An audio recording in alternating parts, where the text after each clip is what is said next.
Hello everyone, welcome to a new episode of Oops Parents. This is Duygu. This is Gülşah. Today we have Danielle Elliot today with us. She's an American mom, journalist, just recently moved to Berlin, trying to move to Berlin. She had her daughter through IVF on her own back in US. And then after 2 months after the birth, she packed her stuff, started to travel, and since then she's documenting her travel through her Instagram account. And today we have her to deep dive her travel stories and what made her to come to Berlin, if she wants to stay longer here, and what made her to stay here. Welcome, Daniela. Thank you. So happy to be here. It's nice to have you. Yeah. Thank you. Before we deep dive with your story with your daughter and everything, we would like to get to know you more. Who is Daniela? What you have been doing? Yeah, what brought you to Berlin? All this quick intro from you.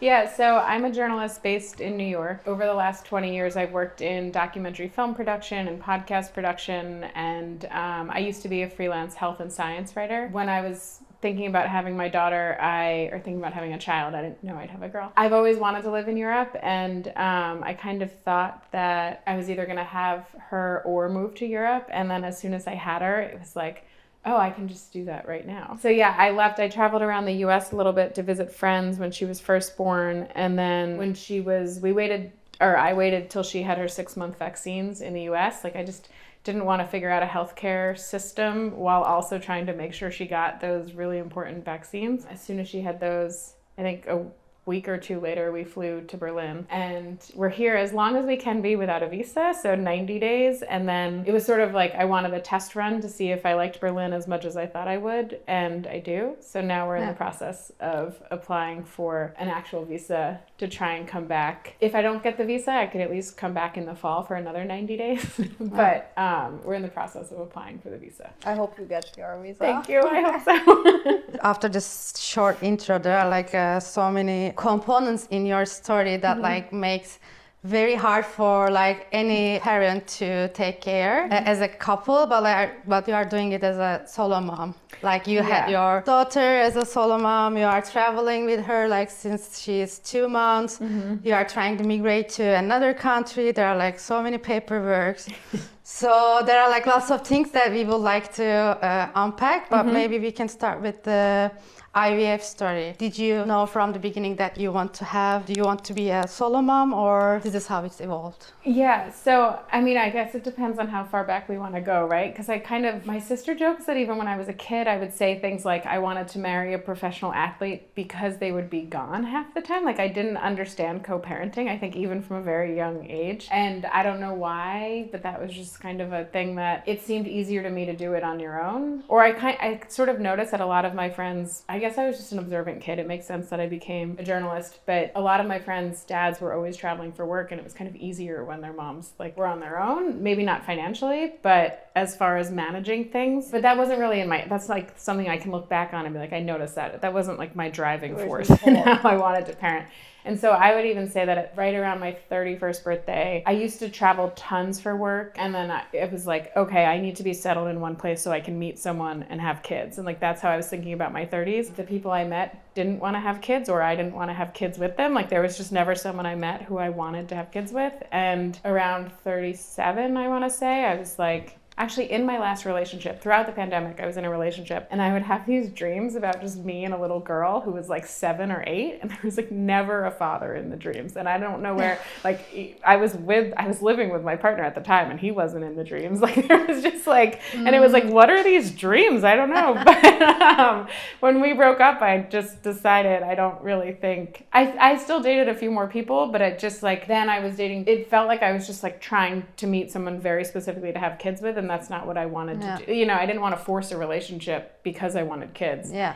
And it just felt more and more freeing to do it on my own than to keep dating for that purpose. So yeah, I'd say from 37, I was sure that I wanted to do it on my own, but I was always sort of aware that I don't do great in relationship dynamics. It's not like I was always dating guys who weren't great. I was also not great in a relationship dynamic, and I was aware of that. So yeah, I decided to have her on my own. Actually, I did look into, I know that, because I think that I'm sort of in an age group, I'm 41, and it was like as we were hitting our late 30s, we were hearing more and more about women who were doing this on their own, but it still wasn't like this super common thing. I think in the last 2 or 3 years, it's become even more and more common. But when I started looking into it, I realized a good friend of mine is 30, and his mom got a sperm donor in the 90s and did this, and it was like people started to really help me normalize it. I met women who said, yeah, I mean, I wanted a kid in the 70s and I was single, so I just had sex with my friend. And like, you know, like I started hearing stories of people who figured out how to do this, like in every decade that came before us. The more it's normalized, the more you're like, oh, this is, if I, like the biggest roadblock I think is financial. I don't even think it's like the emotional or anything other than the financial. So I forget exactly where your question started, but the decision to do it on my own was sort of like always on my mind, and then it evolved, and it just made more sense for me, I think, honestly, than anything else. And similar to something I've heard from a lot of people is that, well, we can get into this, but like I was just in Denmark and I met a woman who was like, yeah, in Denmark, if you get divorced, the state decides what happens to your child. And I'm from Argentina, and there's no chance I was going to have a child with a man in Denmark and have Denmark potentially tell me if I get divorced that they keep my child. Yeah, so she was like, season. Yeah, so she was like, I was doing it on my own because I wanted to make sure that custody was always mine. And I was like, it's so true. Like, women are doing this for so many reasons. That's true. I have never thought about it. Actually, it's a big complication with custody and so on.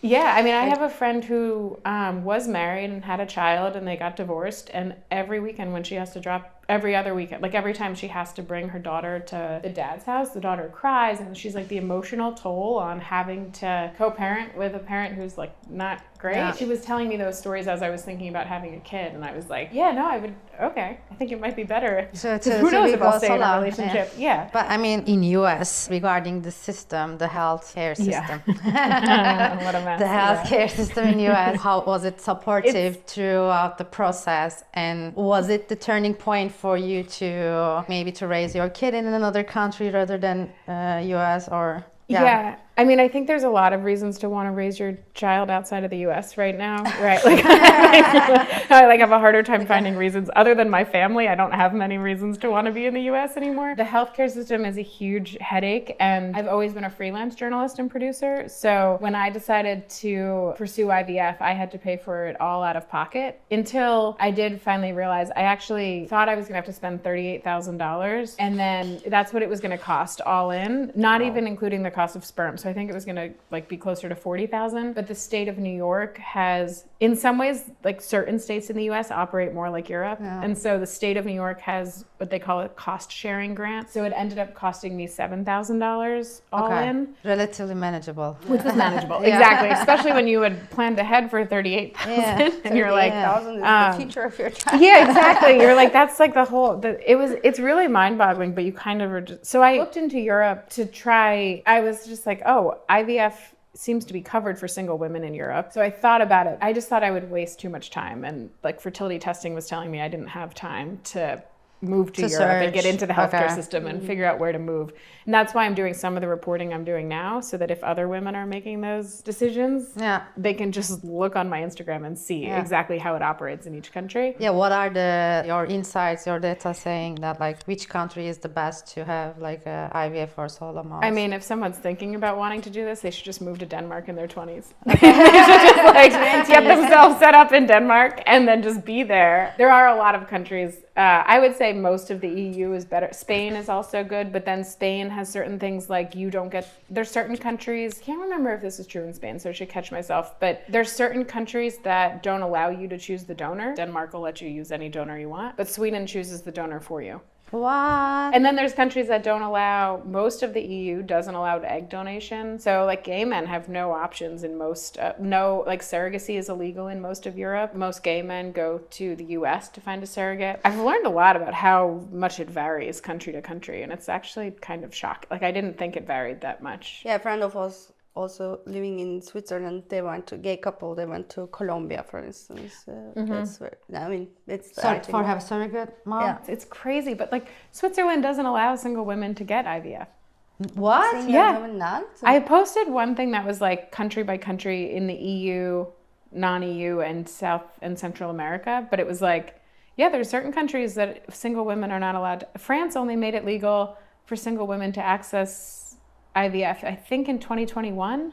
I think Germany was only like 2019. Like, I mean, there's this like human rights fight that single women have been in has been like the quietest human rights fight, I think, in the world, because it's like the most universal. There's single women in every country, and we've all been fighting the same fight, but no one is like, there's no like collective single women's human rights movement. You know, like it's just the stories in Denmark. And like, most of the women like actually like act as a single mom, like you Yeah, know, like exactly. on a practical level. Right, right. Most women, it's completely true. And that's one of the things I thought about a lot was like, if I'm going to do all the work anyway, this sounds so ridiculous, but I'm like, then I want all the credit. Of like, course. I don't want to like That's be true. sharing like what? When it comes to credit, fathers are getting like, oh my God, they a get lot gold of stars credit, for too. breathing. It's like crazy. they take the kid to the park and they're like, oh, look at this little cute lady is taking the kid to the park. Yeah, His own every day, but child. nobody's talking about it. Yeah, exactly.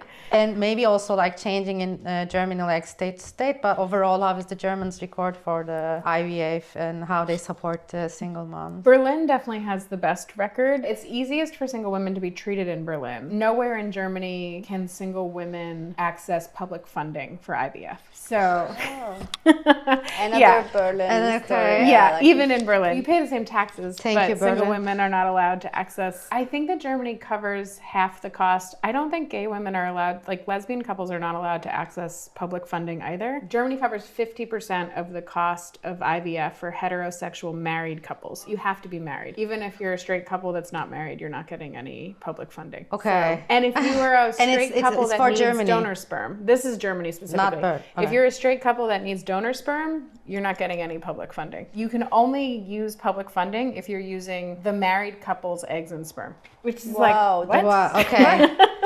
Okay. Yeah. So you have to pay on your own if you want to go through that process. Yeah. It is allowed, no? Like it is Yeah, it's allowed. allowed. It's allowed. Yeah. Whereas in other places, like in Sweden, anyone who wants to access IVF, which is usually single women and lesbian couples, have to sit through a psychosocial exam where they try because to make every sure. parents taking that exam. Thanks. Exactly. I was Thanks like, do to the hetero couples go through marriage counseling? Before, like, what are we doing here? Yeah. And it asks you about grief to make sure that you've been single long enough and that you're not just doing this in a reactive way to like process your grief after a breakup. Can you imagine saying I'm going to go get pregnant? Yeah, so I've learned a lot about like the EU is a collective, but also there's so many differences between every country. Yeah. And it's not, I think all these details visible to like everyone. For instance, I wouldn't think that like Berlin, Germany not support public funding. Right, yeah. It's like quite surprising. Especially a country that's in like the birth rate hysteria all over the Yes. world. And then the complications that they're like, they put these roadblocks in place for the people who actually wants want to have children. Wants to have a Yeah, but they just want straight married couples to have children. Yeah. That's how I Exactly. mean, It's when like, I say they, I mean the governments all over the world. Like the US is trying to make it harder and harder. The US is trying to pass tax. In the US, it's about how many tax credits you get to lower your taxes. And they're trying to pass, they being the Trump administration, is trying to pass tax credit specifically for straight couples that have children. Married couples. Yeah. So it's like but they already have a lot of tax credits. Like in the US, the whole system is based on straight couples that have children. But same in Germany, I think. Like that's in the not in constitution. Yeah, but but it's constitutionalized in a way that like family means like married hetero couple. Isn't there even a word for male breadwinner families? There's a word in Germany. I forget what it is, but it means male breadwinner family. I would love to be able to say it, but I have no idea. And then there's Ravenmutter. I'm sure I'm mispronouncing that in German, but it means neglectful mother, and it essentially means mother who sends their child to childcare before they're 3. That's what Yes. it used to mean. Yes. I'm like, what? Okay. Yeah. Anyway, yeah. Yeah, I mean, Berlin is again like differentiation from other states, like kitas and kindergartens, nursery here free, but again, it's not free because you can take care of your child until 3 at home. Like Right. it's still It's still in like place, this kind of. social. It's been really interesting while I've been here. I've looked into the parental leave policies and the income cap. Like I posted about the income cap, and so many people responded and said that like they hadn't understood that until they had children. And the way the cap is designed, it would be better to be a single income, like to have one high earning person in the couple or in the house than to have two middle incomes. Yeah. And they're all like a Why lot am of I people working then? I have a friend whose husband not working since they had their daughter. They don't have his income or parental leave because they don't qualify for parental leave based on what their incomes were combined. Yeah.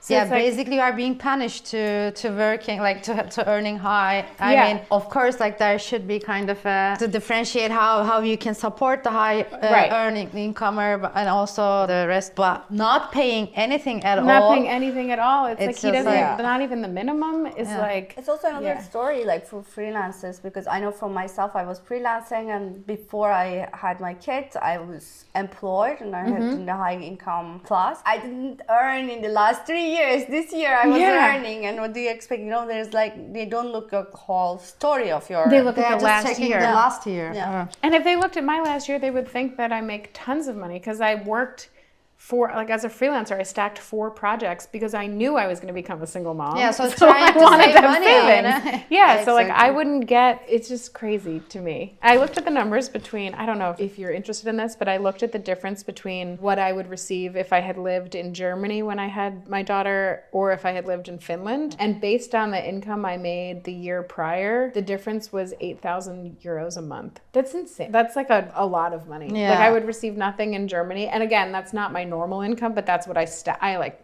Yeah. stacked as many jobs as I possibly could last year. I would have received nothing in Germany. 8,000 euros a month in Finland. That's that's crazy. Big difference. Yeah. Yeah, since Anyway. we are talking about Germany, I mean, you have been traveling since you have your daughter, and now you decided to move to Berlin if everything goes well. And why Berlin? Like we talked about some Yeah. parts, some good parts maybe, or if you have, I don't know. I have 3 friends here from the US, and 2 of them told me that living in Berlin feels like they have hacked life. Like it's just so much better than New York. And it was really just like their kids are, between the 3 friends, there's 6 kids, and they're all, the youngest is 1.5 years. So, and then like the oldest is probably, I think 7. It's honestly just like hearing their experiences of being parents. And then I've heard a lot about parenting in Europe and like the different parenting styles in the US. I think in the last 10 or 20 years, it just feels like parenting is so anxiety driven. There's a lot of reasons to be anxious in the US. I just wanted to see if, I mean, I think that's kind of true too. Like, you know, you spend time in Australia and like everyone works so that they can have a life as opposed to living so they can work, you know, the like that balance. And like the balance is so off in the US right now that I kind of knew I didn't really want to live there. And suddenly having her, it became like, you have to go. Because wherever she grows up, it sort of feels like you have the early years of your child's life to get them established somewhere. And then I don't want to move her around her whole life, you know? So it felt like the more time you wait to move, the more established she would be in another place. And it would feel like home to her. And then I'd be moving her from home. Like right now, she doesn't know New York as home. So that was really the thinking. And then the other part of it was like, I didn't know if I wanted to move or not, but I knew that parents in Berlin are on parental leave for a year. And if you have a year's worth of parents on parental leave, whereas that's a lot of parents that are just around and out in the world during the day, compared to like when I was in New York, we really started traveling. We did a road trip in the US when my daughter was 2.5 months old. Yeah. That one was very specifically because a friend of mine had cancer and I hadn't seen him while I was pregnant. And I was like, I have to go see Jay. So we drove to North Carolina to see, like, it was like the be with minute him. I felt like she could handle a car ride, I was like, we're going to go see him. That trip went went well enough that I was like, oh, we could go see my friends in California. It sort of like happened slowly. And then the flight went well enough. Then I started, I guess I got a little bit. By then she was 3.5 months. The weather was getting really cold in New York. Any of my friends who had had children around the same time had gone back to work. So now it's getting really lonely, honestly. It's like we used to all meet up for walks in the park. And now I was just walking her around the same park all the time, like by myself. One of my closest friends used to live in New York, and she's Australian and has since moved back to Australia. And she said, we're taking our kids to New Zealand for school holidays in January. Why don't you meet us there? So then that's how I ended up, like we went to New Zealand, and then in New Zealand I booked the flights for Berlin. So it kind of sort of just kept lining up that I was like, oh, I can do this. I can do this. Where I'm going with that is that being on leave was getting lonely in New York, but I didn't want to go back to work yet, and I didn't want to put her in daycare yet, because in the US, once you put a child in daycare, you have to pay if you're not there. Yeah. So if childcare is going to cost me $3,000 to $4,000 a month, and I want to go away for 2 weeks, I'm going to spend $2,000 to not be there. Like that just doesn't make sense to me, especially as a freelancer. I'm so used to like if I leave New York, I sublet my apartment. I'm never paying for things I'm not using. And you can't do that with daycare. You can't just like have another kid slot into your spot. So I knew if I wanted to travel with her while she was young, I should do it before I started her in a daycare. Daycare, yeah. And you have to give them like 2 months notice to take a month off. Like there's no like, you can't, it just doesn't, it's not designed around people who want to be anywhere other than there. Yeah, so I decided we would go to Berlin before she started daycare. And Berlin made sense to me because I knew that there were parents who were actually on parental leave here. And then getting to Berlin, it was just great. Like it actually was what I expected it to be. And it helps, I think, that I stayed, you know, like you can keep zooming in and it's like, is it because Germany's amazing? Is it because Berlin's amazing? Is it because I stayed in Prenzlauer Berg, which is like baby central? It's like, called baby farm, baby farm is like and it really is. Like you like trip over babies everywhere you go and you like can't believe how many babies there are there. It's like almost comical. Like some of the parks, you're just like, not even just the playgrounds, but like I take my daughter for a walk in the park and it's like every single person has a stroller. And you don't see that. I don't see that anywhere. Like we went to Copenhagen and it felt like there were no babies. Like I was just like, where are all of them? So we talk about Berlin having a low birth rate, but Prenzlauer Berg is like booming. Come to Prenzlauer more babies. Exactly. So I'm like, at this point, I'm like, where are the baby neighborhoods of the world? It's not even just the baby cities. It's definitely. Yeah, I had the same feeling when my child was born. Me and my partner were like, are there more babies in Berlin nowadays, or we just get a bit more like, you know, aware of You just become so aware of them. And it did feel that way in Brooklyn. Like when I was first out with my daughter, you're like, oh my God, everyone in Brooklyn has a baby. My mom would even be like, everyone in Brooklyn has a baby. But it's also because I live in Prospect Heights, which is like the neighborhood adjacent to the baby neighborhood in Brooklyn. Another baby farm. It's a baby farm. Baby farms. Exactly. Like the baby farms exist. But so like you partially knew that like you're gonna move to Berlin when you start your travel. So it was not like you are searching for a city to settle in, but more of like to validate if Berlin is the... It was slightly to validate. Yeah, I think it was both. It was to validate it. It was also like, I speak Spanish. I think the logical choice would have been to move to Spain and... But I want to get to know Berlin. Yeah, exactly. So I was like, let me just see. But I don't know. I guess it was to validate it or to invalidate it, right? Like it was to test it. I still feel like I should probably go to Madrid for the fall, but I'm like, should. What is should? I like Berlin. And going to Copenhagen, there's a funny thing that happens too, is like when you start making parent friends, like the woman who I became friends with in Copenhagen. Like we just met because she was at the library in Copenhagen and she was speaking to friends and they were all speaking Spanish. And I was like, oh, I understand something. Like I know what's going on. Just started talking to them. And then it came up naturally in conversation that she had her daughter or her son by herself also. And then over the next 2 weeks, we hung out a lot. And it's like, oh, the hardest part about leaving New York would be the one friend I made while I was pregnant, right? Because it's like you make a friend as a mom and like, I don't know, I hate to say this, but I like had this fear of what it would be like to make mom friends before I became one. And then I met one who's actually like someone I would have been friends with no matter what. Then that happened again in Copenhagen and it's happened with a few people in Berlin. And it's like, I don't want to try more cities because I don't want to make more friends who I then don't live in the same city as, you know? So I thought I would want to experiment with more places, but my daughter's 9 months now, almost 10 months, and she wants to be around other kids. Like she's at an age for she wants to have friends. You can tell, like, she's just like, when we get around other babies, she's like, baby. More heavy. And it's like, oh my God, not just my mom today, you know? So I'm ready to get her in a situation where she gets to actually be social. Yeah. Will she go to nursery here in Berlin, or? That's what I hope. That's the other thing. It's like, hopefully I can get the visa stuff worked out fast enough that, like, it was nice that in Berlin you don't really start until you're a year. So I knew I had this time to like test run it, see how she liked it. But now I have to get it worked out over the summer so I can get back. Yeah. She'll be 1 in August. So the hope would be that we're here and she starts Kita in September. But but I don't know. There's also a chance, right? Like, parenting is so like you're figuring it out, and like on the way. Yeah. If over the summer I feel like I'm really denying her something by not having her, who knows? She might end up in childcare in New York, and then we just stay. You know, like I'm hoping that we're back in Berlin, but if paperwork is slowing us down, I'm not going to put my desire to live in Berlin over like her developmental needs. Yeah, you know? But I think at the same time, it's like your desire to live here is also very tied to her. I know, it's very tied to her. Yeah. So hopefully I'm going to try to get myself going faster. Yeah, fingers crossed. I hope it will work. Yeah. I mean, this paperwork, like, killing you softly, I my God, very well know. Is like, And one of my friends has been here, this is a friend of a friend, has been here for years, and she went into the office this year to get her visa renewed, and they were like, oh no, you no longer qualify for this visa that she's had for years. But so like rules keep changing, and so paperwork's killing me softly, but the idea of staying in the US also like kills you quickly. And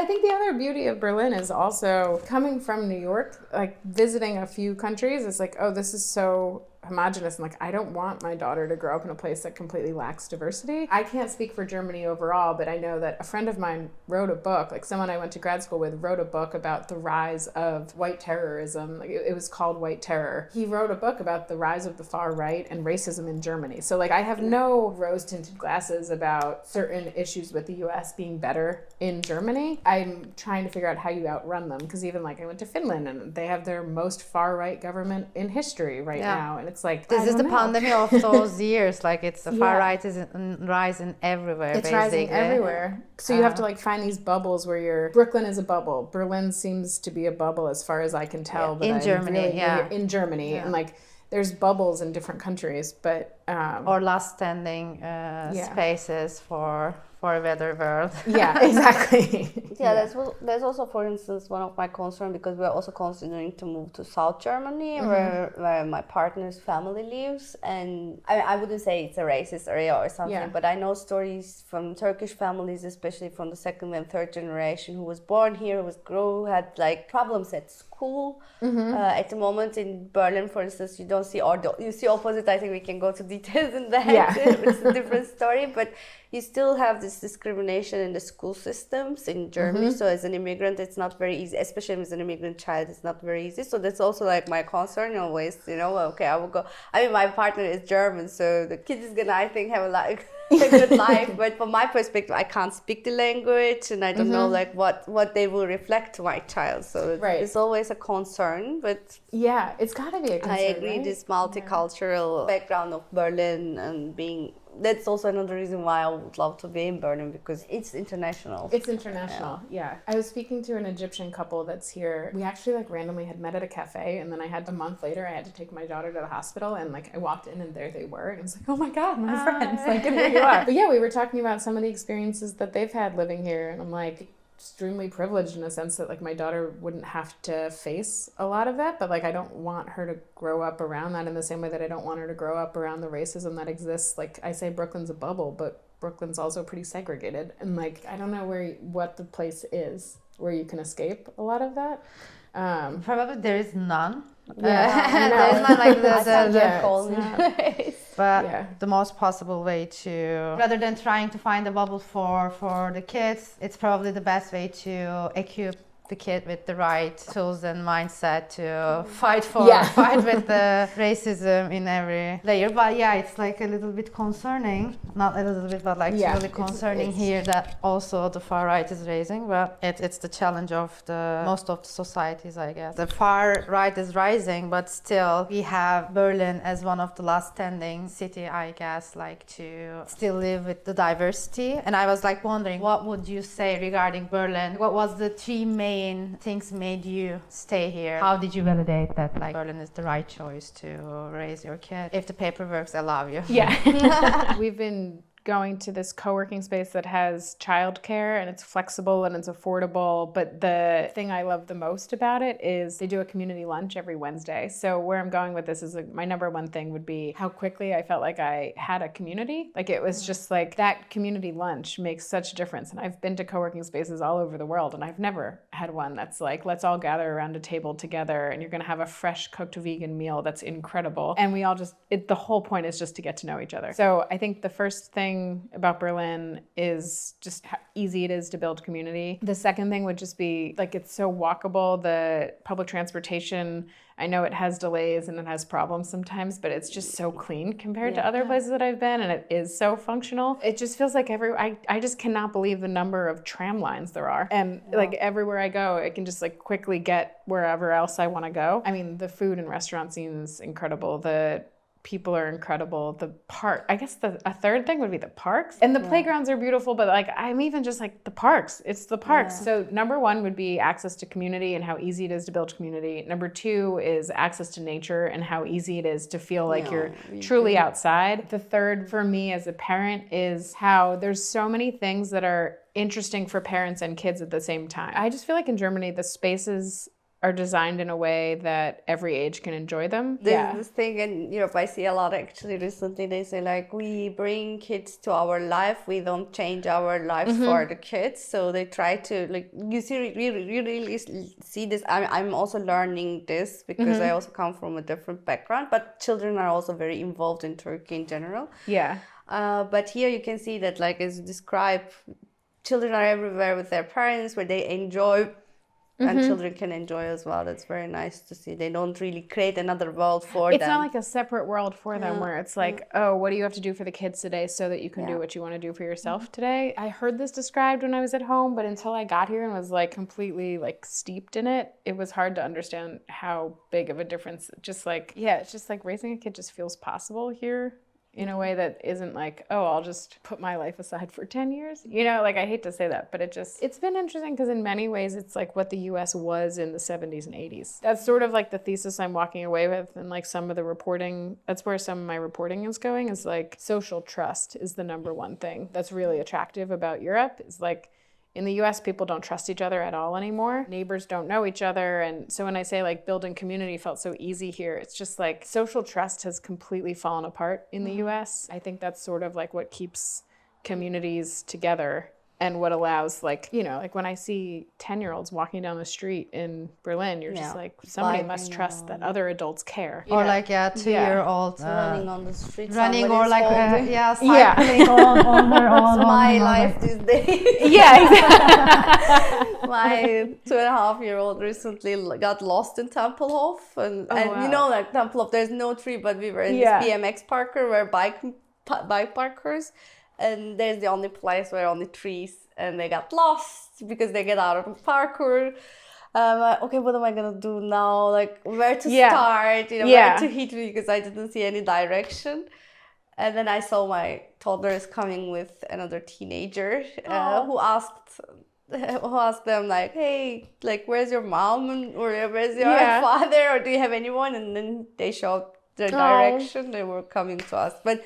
I mean, this is also nice. Like, we had another friend with us, and she was like, "No worries, this is Tempelhof. We can find it anytime because it's closed. We'll be okay. You know, like, it's gonna be fine." And I was like, "Okay, let's start." Yeah. But then you see this trust also. Like people really trust each other. Yeah. And they also, I understood that moment, like when the kid was coming with teenager. You know, like some people around you also taking care of, like right, like the other people around. Yeah. That was very nice, but it's an oops moment. It happens. Oops. That's why now we have AirTag for them. Yeah. Everybody said, like, when I told the story, you should get an AirTag for them. Like, you are traveling with your daughter, like, since she's 2 months old. So I was wondering, what would be your recommendations for solo or couple parents that wants to travel with their baby? They have some sort of concerns. Like, was it easy? Do you recommend? How would it be possible for them to hit the road? I think number one, and this advice is easier to give in Europe than in the US, but my biggest advice is like, if you want to go away, don't think of it as traveling, like go live somewhere else for a month. Because it's like when you actually are staying in the same place for a while, it's just so much easier because you don't feel the pressure to see everything you want to see right away. And like, if you have 3 weeks or a month, you can still have your kid taking naps without feeling like, oh, I'm missing this or I'm missing that, because there's so much time. Go when they're 3 or 4 months old, because they're just attached to you and they're sleeping so much of the day, and you don't realize how easy it is to travel with a 3 and a 4 month old until you try to travel with a 6 and 7 and 8. I didn't realize how easy it is to travel with a 6 month old until I'm now traveling with a 9 month old. Like, I'm just like, go as soon as you can. So yeah, my number one piece of travel advice is go when they're 3 or 4 months old, because they're like not even rolling over yet. Yeah. Like it's safer for them in some ways. Like my daughter is now, I could give you my biggest oops moment because it's on my mind, but What was your oops moment? So when we were in New Zealand, we did 2 weeks that were like pretty calm with my mom, and then I met my friends for a 2-week road trip. My biggest advice is like, do not just jump on your friend's schedule if they have older kids. Yeah. We were switching places like every night or every 2 nights, and by the end of the 2 weeks, I love my friends so much, but I was like, oh my God, I'm dying. I can't do this. I'm like, this isn't fair to my 4.5-month-old baby. Like I should have. So don't jump on anyone else's schedule. Be like extremely firm in what you think you can handle, and then give them a chance to join as much as they want of your trip. But like, don't try to go on someone else's schedule. But my biggest oops moment was that after the New Zealand trip, she was sleeping in bed with me, like co-sleeping, and I felt like I was waking her up more than she was waking me up. Like if I rolled over, she'd wake up. Very like you are. Yeah. And so I was sort of like, I think she's more of an independent child than maybe I wasn't ready for her to not be sleeping in my bed yet, but she was definitely ready to not be sleeping in my bed. So when we got home, she started sleeping in her crib, and I am not even joking. From like the second night, she was sleeping 11 to 12 hours without waking up and just sleeping through the night. And then I was like, well, now we're going to Berlin. And so now she's in bed with me again, and she like wakes up sometimes. And it has like the biggest oops moment I have, I think, is that I didn't just pick one apartment in Berlin for 3 full months. I still moved around a bit. We stayed in one apartment for a full month, but otherwise it was like we spent a week with friends and we moved around, and she's still sleeping a lot. Like she's sleeping fine.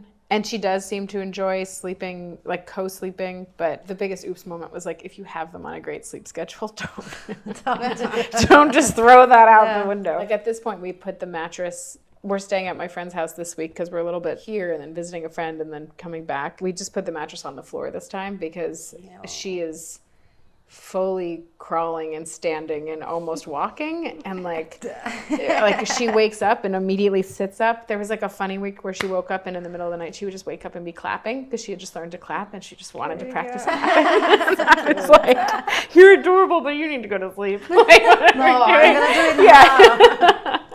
But yeah, so oops moments have just been like the number of times. Actually, I can give you a very specific oops moment tied to traveling. When we were in Denmark, we were staying in a hotel for 2 nights. I had room service delivered because I was just exhausted. Like I just like was like, I'm not taking you outside again. So it was delivered and they put it on the bed because I was holding her. So I moved it to the table and I put her down for a second. I was tired and I looked back at the tray and I was like, I'll just grab that cookie. And as I grabbed it, I turned and she was mid-air about to fall off the bed. And I caught her, and I think I scared her, and she screamed, but it was like, this is not a 4-month-old anymore. Like, I can't put you down on the bed even for a second. It was oops. Yeah, it was like an oops that like, and I half caught her with my leg and half caught her. Like, it was like, the cookie is there, the other cookie does here. look so good. Yeah. It's like, she probably thought so too, and she was trying to get it. But yeah, other parenting advice. You asked for 3, I think. The travel. Don't pack tons of diapers. They sell diapers everywhere. That's what I do always. Yeah, and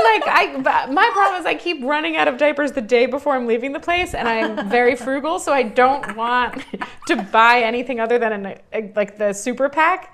So I end up traveling with diapers all the time because I ran out of. Here's another oops moment. Our last day in Berlin, we ran out of diapers, and it was the holiday, so all the stores were closed. That's how you need it. like the scarcity mind in Berlin. But I didn't that want you to cannot carry. access market. And that is why you're exactly right. Like I couldn't access anything. And so I used like burp cloth as a diaper that night. Yeah. It was just like, well, here But we yeah, go. you can go like be creative, find your own You way. can always be like- creative, and like traveling just seems much more stressful than it actually is. I guess my biggest travel advice is just go. You'll figure it out as you go. You know what I mean? And like being in a new place while taking maternity leave was so good for my mental health because like by month 4, it felt like we were in this. I mean, we went on the road trip. Yeah, and like the same over and over, and You feel like it's a good for cow them. at But I mean, I don't know. Do you were breastfeeding? But at some point, I was like, "Am I just a cow?" yeah, I felt like a cat. I was just like, and here we are again. Yep, you need to feed again. And like by the time you finish that and then got them out, I was like, oh. But if I was in another city, like when I walk around Berlin, every park is new. Everything's new. It's so good for my mental health. Yeah. So that's where I'm like, go somewhere else for a month. Just like my cousin, like, as early as you can. As early as you can, but not before 8 weeks. I think that's when their immune system starts to build. So, so I'm like month 3 or 4. And I have a friend her husband's British and she's Taiwanese. She's American, but her parents are from Taiwan. So they went to Taiwan to meet grandparents. Like they took the kids to Taiwan for a month of maternity leave. Another friend did Madrid for 2 months with both of their kids. My cousin did Ireland. Like everyone I know who's gone somewhere else for a month has absolutely loved it. Oh. Yeah, it's like a rare I also opportunity. recommend everyone to do as much as they can do before 6 months. Right? Before 6 months. I was sitting in a taverna and celebrating my birthday when my kid was 5-6 months. It was easy, you know. They're just sleeping on their baby chalet or Right? Yeah, they just sleep so much, and you're like, so oh, this is outside, especially they prefer to close themselves. So after 6 months, everything was difficult. everything's different. Yeah, yeah. Traveling wise, but we still travel. Then you have to adapt. Yeah, there. I mean, I don't think I could have done Berlin if I didn't have the daycare at least 2 hours a week. Or Yeah, 2 also hours a for day. today. I mean. Thank you Yeah. for the daycare. Yeah. Thank That you. they take care Yeah, of. no, thank God. And thank you, Daniela. It was a pleasure to have you. Thank you. It was a pleasure to be here. With all your insights about where we can like raise our children in Berlin, in Finland, in US, like which one would be the best option. So now, are you sure about your decision? Yeah. We are still like I feel like that I'm still in the good spot to give birth and raise my kid. I'm also like in the process of like getting pregnant, so hopefully it's gonna. Yeah, so hopefully. We're gonna have her or him or them, whatever they're gonna be. Hopefully in Berlin. Thank you very much for joining us having today. me. Thank you so much for having me. Sorry I spoke over you as you were saying All goodbye. good, Okay. all good. Thank you, everyone. Please subscribe wherever you are, wherever you listen. Please do share if it resonates you. If you think that like any parent can get benefit of our conversations. See you soon again. See you soon. Ciao.